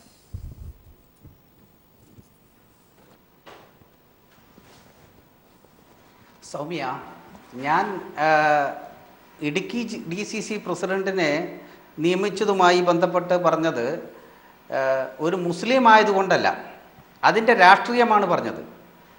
CPMനെ സഹായിക്കാൻ കോൺഗ്രസ് പല മേഖലകളിലും പല ജില്ലകളിലും ദുർബലമായ DCC പ്രസിഡന്റുമാരെ നിയമിച്ചിരിക്കുന്നു. ഓരോ ജില്ലയും പരിശോധിക്ക്. നിങ്ങൾ മലപ്പുറം ജില്ലയിൽ അപൂർവമായ ഹിന്ദു പ്രസിഡന്റുമാർ വന്നിട്ടുള്ളൂ. മുസ്ലിം ലീഗിന്റെ സമ്മർദ്ദത്തിന് വഴങ്ങി ഈ പ്രാവശ്യം ഹിന്ദു DCC പ്രസിഡന്റ് ഞാൻ പറയുമ്പോൾ ഇടപെട്ടില്ലല്ലോ. ഇവിടെ കോൺഗ്രസ് പാർട്ടി സരിതാ നായരെ DCC പ്രസിഡന്റ് ആക്കിയാലും ഞങ്ങൾക്ക് പരാതിയൊന്നുമില്ല. കോൺഗ്രസ് എന്ന് പറഞ്ഞ പ്രസ്ഥാനം ഉപ്പുവെച്ച കലം പോലെയായി ഇന്ത്യയില്. അതിന്റെ അടിസ്ഥാനത്തിൽ അമിത്ഷാനെ കുറിച്ച് പറഞ്ഞു. അമിത്ഷാനെ ഇന്ത്യയിൽ ഒരു കോടതിയും ശിക്ഷിച്ചിട്ടില്ല. താങ്കൾ പറയുമ്പോൾ ഞാൻ പ്രതികരിച്ചിട്ടില്ല. താങ്കൾ പറയുമ്പോൾ നിങ്ങളൊക്കെ തന്നെ BJPക്കെതിരെ ആയിട്ട് നിങ്ങൾ 3 പേരും സംസാരിച്ചപ്പോഴും ഞാൻ ഇടപെട്ടിട്ടില്ല. കോൺഗ്രസ് നാളെ സരിതാ നായരെ പ്രസിഡന്റ് ആക്കിയാലും ഞങ്ങൾ അതിന് എതിർക്കില്ല. പിന്നെ മാർക്സിസ്റ്റ് പാർട്ടിക്ക് ഇപ്പോൾ കോൺഗ്രസിനെ സഹായിക്കേണ്ട ഒരു അവസ്ഥയാണ് നിലവിലുള്ളത്. കാരണം അടുത്ത തെരഞ്ഞെടുപ്പിൽ നിങ്ങളെ സഹായിക്കാനുള്ള നിലപാട് അവർ സ്വീകരിച്ചിട്ടുണ്ട് എന്നാണ് ഇവിടെ നമുക്ക് പ്രതീക്ഷിക്കേണ്ടത്. ഈ രീതിയിൽ ഇവിടെ ഞങ്ങളെ സംബന്ധിച്ചിടത്തോളം കോൺഗ്രസ് പാർട്ടി ഇപ്പോൾ വലിയ മഹത്വമൊക്കെ പറഞ്ഞ് രാജ്മോഹൻ ഉണ്ണിത്താൻ, കാരണം ഞങ്ങളുടെ പാർട്ടിയെ സംബന്ധിച്ചിടത്തോളം ഇതേ അമിത്ഷാ നയിച്ചിട്ടാണ് ഞങ്ങൾ ഒറ്റയ്ക്ക് ഭൂരിപക്ഷത്തിൽ ഇന്ത്യയിൽ വന്നിട്ടുള്ളത്. നിങ്ങളുടെ ഈ മഹത്വം പറയുന്ന രാഹുൽ ഗാന്ധിയും മറ്റും നയിച്ചിട്ടാണ് ഇന്ന് ഇന്ത്യയിലെ പ്രതിപക്ഷ പാർട്ടി പോലും അല്ലാതെ 44 അംഗത്തിലേക്ക് ആ പാർട്ടി മാറിയിട്ടുള്ളത്. അതുകൊണ്ട് ഭാരതീയ ജനതാ പാർട്ടിയെ സംബന്ധിച്ചിടത്തോളം ജാതിയും മതവും വർഗവും ഗോത്രവും ഒന്നും അനുസരിച്ച് നിലപാട് സ്വീകരിക്കുന്ന രാഷ്ട്രീയ കക്ഷിയല്ല. ഞാൻ പറഞ്ഞത് ഓരോ ജില്ലയിലും പരിശോധിക്ക്. ഇപ്പോൾ ബഹുമാനപ്പെട്ട ജേക്കബ് ജോർജ് തന്നെ ഒരു പ്രഗത്ഭനായിട്ട് രാഷ്ട്രീയ നിരീക്ഷകനാണ്. തിരുവനന്തപുരം ജില്ല, കൊല്ലം ജില്ല, ഇടുക്കി ജില്ല, ഓരോ ജില്ലയും പരിശോധിക്ക്. ഈ ജില്ലയിൽ കോൺഗ്രസ് നിയമിച്ചിട്ടുള്ള ജില്ലാ അധ്യക്ഷന്മാരെ ഞാൻ അവരെ വ്യക്തിപരമായിട്ട് ആക്ഷേപിക്കുമെന്നല്ല, കോൺഗ്രസിന്റെ ദുർബലത വിളിച്ചോതുന്നതാണ്. ആ കോൺഗ്രസിന്റെ ദുർബലത വിളിച്ചോതുന്നത് എന്തുകൊണ്ടാ? കോൺഗ്രസ് ദേശീയ അടിസ്ഥാനത്തിൽ ഇവിടെ ഒരു നിലപാട് സ്വീകരിച്ചിരുന്നു. കേരളത്തിൽ CPMനെ സഹായിക്കാം. മാർക്സിസ്റ്റ് പാർട്ടിയും കോൺഗ്രസും സഹായിക്കുന്ന ഒരു നിലപാടല്ലേ ഓൾ ഇന്ത്യ നിലവാരത്തിൽ ഇപ്പോൾ സ്വീകരിച്ചിട്ടുള്ളത്. അത് അടുത്ത് വരാൻ പോകുന്ന തെരഞ്ഞെടുപ്പിൽ വരാൻ പോകുന്നു.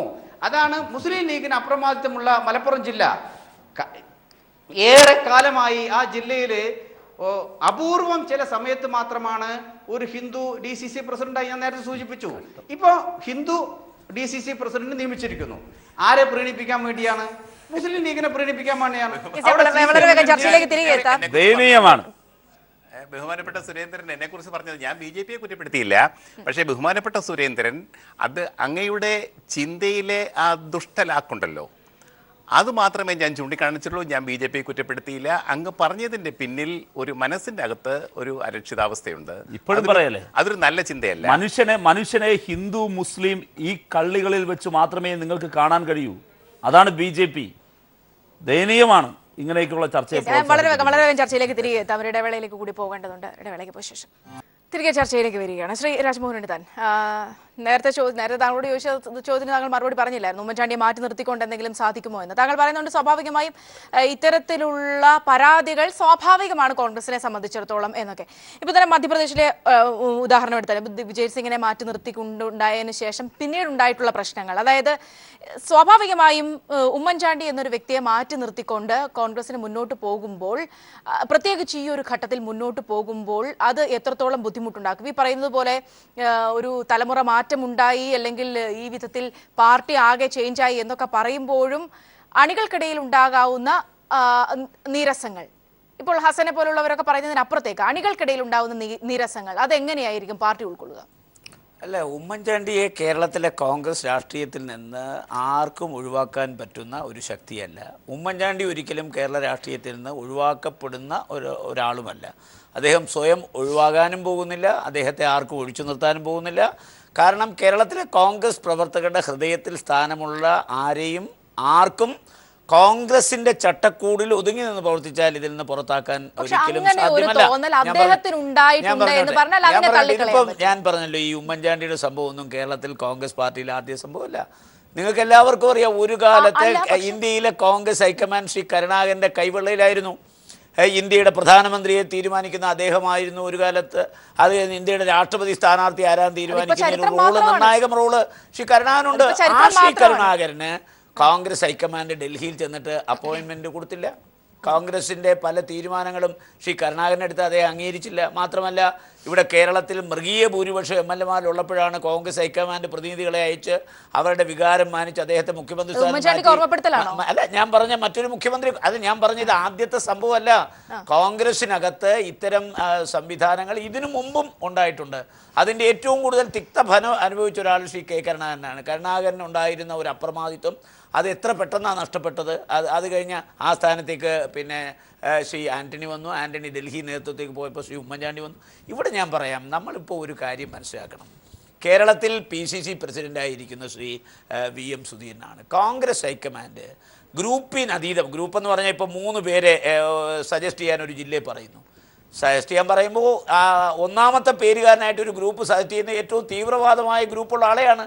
2 അത്രയും കൂടുതൽ കമ്മിറ്റ്മെന്റ് ഗ്രൂപ്പിനുമില്ല. മൂന്നാമത്തെ ഗ്രൂപ്പിൽ തീരെ. എന്നാൽ ഒരു ഗ്രൂപ്പിനെ അല്ല, ഞാൻ പറഞ്ഞത് ഒരു ഗ്രൂപ്പിന്റെ 3 പേരുടെ ലിസ്റ്റ് കൊടുക്കാൻ പറഞ്ഞാൽ ആ 3 പേരുടെ ലിസ്റ്റ് കൊടുത്തപ്പോൾ ഇത്തവണ ഹൈക്കമാൻഡ് ആ 3 പേരെയും ശരിക്കും പഠിച്ചിട്ട് മൂന്നാമത്തെ ആളാണ് യോഗ്യനെന്ന് കണ്ടെത്തി ഒന്നാമത്തെ ആളെ ഒഴിവാക്കി മൂന്നാമത്തെ ആളെ വെച്ചിട്ടുണ്ട്. പിന്നെ ഞാനൊരു കാര്യം പറയാം, കേരളത്തിൽ ഇവിടെ സൂചിപ്പിച്ച പോലെ ഗ്രൂപ്പിന് അതീതമായിട്ട് ആളുകളെ എടുക്കണമെന്നുണ്ടെങ്കിൽ പോണ്ടിച്ചേരിയിൽ നിന്നോ തമിഴ്നാട്ടിൽ നിന്നോ അല്ലെങ്കിൽ കർണാടകത്തിൽ നിന്നോ ആളുകളെ കൊണ്ടുവന്ന് ഇവിടുത്തെ DC പ്രസിഡന്റ് ആക്കേണ്ടി. ഇവര് 78-ലാണ് ഈ കോൺഗ്രസ് 2ആയി പിളരുന്നത്. അതിനുശേഷം എല്ലാവരും ഒരു തരത്തിൽ അല്ലെങ്കിൽ മറ്റൊരു തരത്തിൽ 2 ഗ്രൂപ്പുമായി ബന്ധപ്പെട്ടവരാണ്. ആ 2 പിന്നെ 3ആയി, 3 4ആയി, ആ 4ഉം കൂടെ ചേർന്ന് 1ആയി. അപ്പോൾ ഇപ്പോൾ കേരളത്തിൽ 2 ഗ്രൂപ്പേ ഉള്ളൂ. ഈ 2 ഗ്രൂപ്പിൽ നിൽക്കുന്നവരും ഗ്രൂപ്പിൽ ഇല്ലാത്തവരെയും പരിശോധിച്ചോ. എല്ലാവരും 1978-ൽ ഏതെങ്കിലും ഒരു ഗ്രൂപ്പിൽ, ഒന്നിൽ ഇന്ദിരാഗാന്ധിയുടെ ഗ്രൂപ്പിൽ അല്ലെങ്കിൽ ആന്റണിയുടെ ഗ്രൂപ്പിൽ, 2 ഗ്രൂപ്പിൽ നിന്നവരാണ്. അപ്പോൾ അവരൊക്കെ ഇന്ന് വ്യത്യസ്തമായ നിലപാടുകൾ ഇതിനെ കോൺഗ്രസ് പാർട്ടി സ്വീകരിച്ചിട്ടുണ്ട്. അപ്പോൾ ആ സ്വീകരിച്ചതിൻ്റെ ഫലമായി അവർക്കൊക്കെ ഈ ഗ്രൂപ്പിനകത്ത് തീവ്രമായ നിലപാടെടുത്തതിൽ പശ്ചാത്താപമുണ്ട്, മനസ്താപമുണ്ട്. ഇത് പിന്നെ ചുവരുണ്ടെങ്കിൽ ഈ ചിത്രം എഴുതാൻ പറ്റും. അപ്പോൾ സ്വാഭാവികമായി കോൺഗ്രസ് ഉണ്ടെങ്കിൽ എല്ലാ ഗ്രൂപ്പ് ഉണ്ടാക്കാൻ പറ്റും. അപ്പോൾ കോൺഗ്രസ് അങ്ങനെ പിന്നെ വളരെ മോശപ്പെട്ടൊരു അവസ്ഥയിലേക്ക് പോകുന്നതിൽ അവർക്കൊരു മനമാറ്റം ഉണ്ടായി. ഇതൊക്കെ ശരിക്ക് ഒരു 4 മാസം അവഗാഠമായി അപഗ്രഥിച്ചിട്ടാണ് ഈ ജില്ലാ കോൺഗ്രസ്. അതിനകത്ത് ഞാനൊരു കാര്യം പറയാം. ഇപ്പൊ ഞാൻ പറയുന്നോണ്ട് വേറെ തെറ്റിദ്ധരിക്കുക. ഇപ്പൊ I ഗ്രൂപ്പിന് 8, ഉമ്മൻചാണ്ടിക്ക് 5, മറ്റേ അങ്ങനെ പറയുന്നല്ലോ. ഈ I ഗ്രൂപ്പിലെ ആളുകളെ നിങ്ങൾ ഓരോരുത്തരെ വിളിച്ചു ചോദിച്ചാൽ അവരൊക്കെ പറയും ഞങ്ങൾക്ക് ആർക്കും ഗ്രൂപ്പില്ല, ഞങ്ങളെല്ലാം ഹൈക്കമാൻഡ് നേരിട്ട് പക്ഷെ അവരെല്ലാം ഒരു കാലത്ത് നിന്നത് ഒരു ഗ്രൂപ്പിലായതുകൊണ്ട് നിങ്ങളൊക്കെ അവരെ ഒരു ഗ്രൂപ്പിന്റെ പേരിൽ ഐഡന്റിഫൈ ചെയ്യാണ്. ഇപ്പൊ വന്നവരെല്ലാം ഹൈക്കമാൻഡിനോടാണ് അവരുടെ കൂറും വിധേയത്വവും പ്രതിബദ്ധവും. അതുമാത്രമല്ല കേരള പ്രദേശ് കോൺഗ്രസ് കമ്മിറ്റിയുമായി സഹകരിച്ചുകൊണ്ട്. പിന്നെ ഞാനിവിടെ പറയാം, നമ്മൾ VM സുധീരൻ കേരളത്തിലെ കോൺഗ്രസിൻ്റെ പ്രസിഡൻ്റാണ്. അദ്ദേഹം പ്രസിഡൻ്റായിട്ടിരിക്കുമ്പോൾ നമ്മൾ കോൺഗ്രസ്സുകാർ അദ്ദേഹത്തെ സ്നേഹിക്കുകയും ബഹുമാനിക്കുകയും ചെയ്യുന്നു. അദ്ദേഹം ഒരു ഗ്രൂപ്പ് ഉണ്ടാക്കാൻ ശ്രമിച്ചിട്ടില്ല. അദ്ദേഹം എഴുതി കൊടുത്ത ലിസ്റ്റിൽ 14 പേരുടെയും പേരാരാന്ന് എനിക്കറിയാവുന്ന ആളാണ്. അദ്ദേഹം അങ്ങനെ ഒരാളിനെയും ഒരു ഗ്രൂപ്പിൽ നിന്ന് അദ്ദേഹം ഈ കേരളത്തിലെ 14 പേരെ ഗ്രൂപ്പിനതീതമായി പിന്നെ അദ്ദേഹം കൊടുത്ത ലിസ്റ്റ് ഞാൻ കണ്ടതാണ്. ആ കണ്ടതുകൊണ്ട് ഞാൻ പറയാണ്, സുധീരൻ അതിനകത്ത് ഈ കേരളത്തിലെ യോഗ്യതയുള്ള 14 പേരുടെ പേരാ കൊടുത്തിട്ടുണ്ട്. ആ 14 പേരിൽ ഒറ്റ സെക്കൻഡ് കൂടെ ഞാൻ ഇവിടെ പറയാം. ഇത് പറഞ്ഞോട്ടെ. ഇപ്പൊ ഇവിടെ പറഞ്ഞല്ലോ, നെയ്യാറ്റിക്കരയിൽ ഒരാളെ വെച്ചു. നമ്മൾ നെയ്യാറ്റിക്കരയിലെ സനൽ താഴെത്തട്ടിൽ നിന്ന് KSUവിൽ നിന്ന് രാഷ്ട്രീയ പ്രവർത്തനം ആരംഭിച്ച് KSUവിൻ്റെ ജില്ലാ പ്രസിഡൻ്റായി. അയാൾ യൂത്ത് കോൺഗ്രസിൻ്റെ ജില്ലാ പ്രസിഡൻ്റായി. അയാൾ യൂത്ത് കോൺഗ്രസിൻ്റെ സംസ്ഥാന ജനറൽ സെക്രട്ടറിയായി, സംസ്ഥാന വൈസ് പ്രസിഡൻ്റായി, നെയ്യാറ്റിൻകരയിൽ തെരഞ്ഞെടുപ്പിൽ മത്സരിച്ച് ജയിച്ച് അവിടുത്തെ പ്രതിപക്ഷ നേതാവായി മുനിസിപ്പാലിറ്റിയിലെ. അത് കഴിഞ്ഞ് അയാൾ നിരവധി വർഷക്കാലമായി KPCC സെക്രട്ടറിയാണ്. ഇത്രയും പാരമ്പര്യമുള്ള ഒരാളെ തിരുവനന്തപുരത്ത് DC പ്രസിഡൻ്റ് ആക്കിയിട്ട് അതിനെ കുറ്റം കണ്ടെത്തുന്നു. ബിന്ദു കൃഷ്ണ അവർ KSU രാഷ്ട്രീയത്തിലൂടെ കടന്നു വന്ന് അവർ KSUവിൻ്റെ നിരവധി സ്ഥാനങ്ങൾ വഹിച്ചു. അതിനുശേഷം അവർ കൊല്ലം ജില്ലാ കോൺഗ്രസ് കമ്മിറ്റിയുടെ ജനറൽ സെക്രട്ടറി ആയിരുന്നു. അതിനുശേഷം അവർ മഹിളാ കോൺഗ്രസിൻ്റെ സംസ്ഥാന ജനറൽ സെക്രട്ടറി ആയിരുന്നു. അതിനുശേഷം അവർ മഹിളാ കോൺഗ്രസിൻ്റെ സംസ്ഥാന പ്രസിഡൻ്റായി. അതിനുശേഷം അവർ മഹിളാ കോൺഗ്രസിൻ്റെ അഖിലേന്ത്യാ വൈസ് പ്രസിഡൻ്റായി. അവർ 2 തെരഞ്ഞെടുപ്പിൽ മത്സരിച്ചു. തെരഞ്ഞെടുപ്പിൽ മത്സരിച്ച് ജയിക്കുകയും തോക്കുകയും ചെയ്യുന്ന വേറെ കാര്യം, മത്സരിച്ചു. ഇന്ന് അവരെ കൊല്ലം ജില്ലാ കോൺഗ്രസ് കമ്മിറ്റി പ്രസിഡന്റ്. ഇപ്പോൾ കേരളത്തിലെ 14 എടുത്ത് ഒരു വനിതയെ വെക്കാൻ തീരുമാനിച്ചാൽ പിന്നെ ആ വനിതയെ പുരുഷനെ വെക്കാൻ പറ്റത്തില്ലല്ലോ, വനിതയെല്ലാം വെക്കാൻ പറ്റൂ. അപ്പോൾ വനിതകളിൽ ഏറ്റവും യോഗ്യതയായ ഒരാളെ കണ്ടെത്തി. പിന്നെ ഞാൻ ഇവിടെ പറഞ്ഞു, ഇപ്പം ഞങ്ങളുടെ പാർട്ടിയിലെ ഇപ്പം സുരേന്ദ്രനടുത്ത് ഞാൻ പറയാം, നിങ്ങൾ അമിത്ഷായെ മാറ്റി ശോഭാ സുരേന്ദ്രനെ പ്രസിഡന്റ് ആയിക്കോ, ഞങ്ങൾക്ക് വല്ല എതിർപ്പുണ്ടോ? ശോഭാ സുരേന്ദ്രൻ ഞങ്ങൾക്ക് അവർ കുറേ നാളായിട്ട് നടക്കുന്നത്. അപ്പം BJPയുടെ അഖിലേന്ത്യാ പ്രസിഡന്റ് നാളെ പാലക്കാട്ടുകാരി ശോഭാ സുരേന്ദ്രൻ വന്നാലും ഞങ്ങൾക്ക് യാതൊരു പ്രശ്നവുമില്ല. കാരണം നിങ്ങളുടെ പാർട്ടിയിൽ ആരെ വെക്കണമെന്നുള്ളത് നിങ്ങളാ തീരുമാനിക്കുന്നത്. ഇനി നാളെ ഈ പിന്നെ നാട് മൊത്തം ആളുകളെ കൊല്ലുന്ന ചില ഒരു സംഘങ്ങളുണ്ടല്ലോ, നമ്മുടെ കൽബുർഗിയെ, അതുപോലെ തന്നെ ഗോവിന്ദ് പൻസാരെ, അതുപോലെ നരേന്ദ്ര ദബോൾക്കറെ, അതുപോലെ പെരുമാൾ, ഇവരെയൊക്കെ തട്ടാൻ നടന്ന കുറേ ആളുകളുണ്ടല്ലോ. അതിലൊരു പിന്നെ തട്ടുകാരനെ നിങ്ങൾ പ്രസിഡന്റാക്കി വെച്ചാലും ഞങ്ങൾക്ക് വിരോധമില്ല, ഞങ്ങളത് ഇടപെടത്തില്ല, അഭിപ്രായം പറയണ്ട. ഇനി ഈ തട്ടുകാരോ ഈ പിന്നെ വധശിക്ഷയ്ക്ക് ആളുകളെ വിധിക്കാൻ നടക്കുന്ന ആരാച്ചാരന്മാരോ അല്ലെങ്കിൽ ഈ ശോഭാ സുരേന്ദ്രനെ വെച്ചാലും ഞങ്ങളത് ചോദ്യം ചെയ്യില്ല. അമിത്ഷാ അല്ല, ശോഭാ സുരേന്ദ്രൻ ആര് വന്നാൽ ഞങ്ങൾക്കെന്താ? ഞങ്ങൾക്ക് BJPയുടെ പ്രസിഡന്റ്. പിന്നെ ഒരു കാര്യം ഞാൻ പറയാം, ഈ രാഹുൽ ഗാന്ധി തെരഞ്ഞെടുപ്പിൽ ഇപ്പം ഞങ്ങളെ 44 എത്തിച്ചു. നിങ്ങൾ മനസ്സിലാക്കണം, ഈ രാഹുൽ ഗാന്ധിയുടെ അച്ഛൻ ഇന്ത്യയുടെ പ്രധാനമന്ത്രി ആയിക്കോ, BJPക്ക് ഇന്ത്യൻ പാർലമെന്റിൽ 2 പേരേ ഉള്ളൂ. അതാണ് നിങ്ങൾ ഇന്ന് 3-2 ഭൂരിപക്ഷം. തെരഞ്ഞെടുപ്പ് മാറിയും തിരിഞ്ഞും വരും. നിങ്ങളുടെ പ്രധാനമന്ത്രിയോട് ചങ്കൂറ്റം ഉണ്ടെങ്കിൽ പറ, ഇപ്പൊ അനുകൂലമായ സാഹചര്യം നിങ്ങൾക്ക് തൂത്തുവാരാം.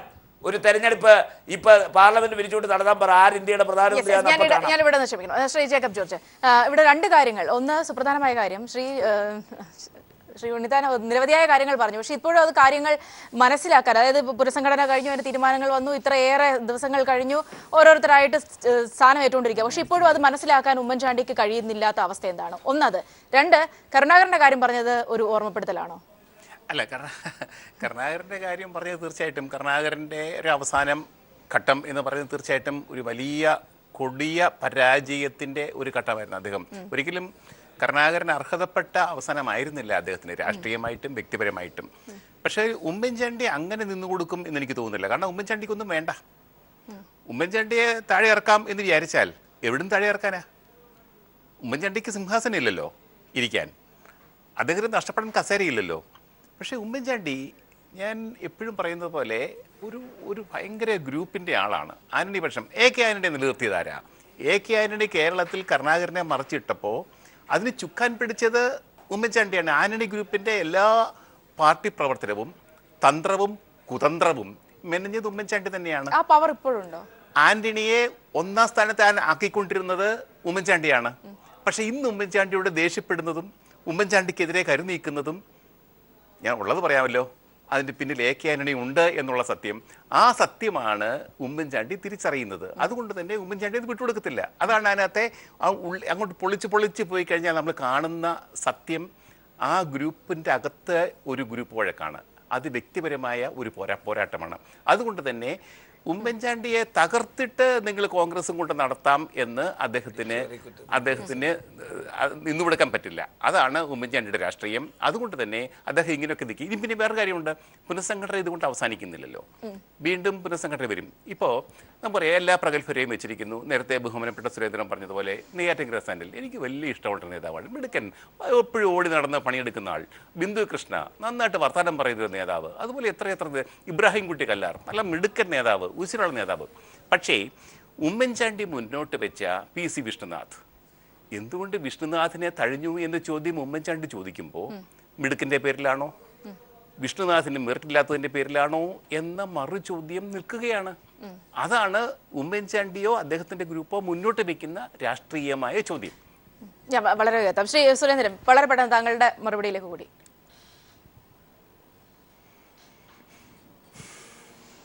സൗമ്യ, ഇവിടെ രാജ്മോഹൻ ഉണ്ണിത്താൻ ചൂണ്ടിക്കാണിക്കുകയുണ്ടായി, ബഹുമാനപ്പെട്ട ജേക്കബ് ജോർജ് ചൂണ്ടിക്കാണ്ടായി, ജാതിയും മതവും ഒന്നും പരിഗണിക്കാതെയാണ് നമ്മുടെ കേരളത്തിലെ ഇടതുപക്ഷവും ഐക്യ ജനാധിപത്യ മുന്നണിയും നിലപാട് സ്വീകരിക്കുന്നത്.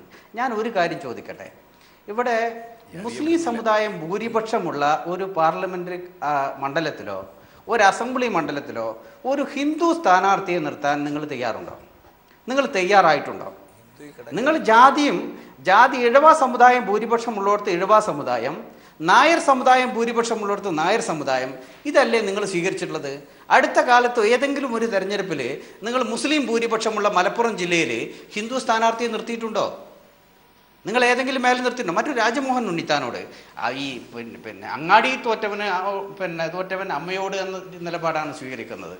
ഞാൻ ശോഭാ സുരേന്ദ്രൻ്റെ വിഷയത്തിലേക്ക് കടന്നു വരണ്ട. ഞങ്ങളുടെ പാർട്ടിയിൽ നിങ്ങളുടെ പാർട്ടിയെ പോലെ നെഹ്റു കുടുംബത്തിൽ ജനിച്ചാലേ പ്രസിഡന്റ് ആകാൻ കഴിയൂ എന്നുള്ള നിലപാടൊന്നും ഞങ്ങളുടെ പാർട്ടിയിലില്ല.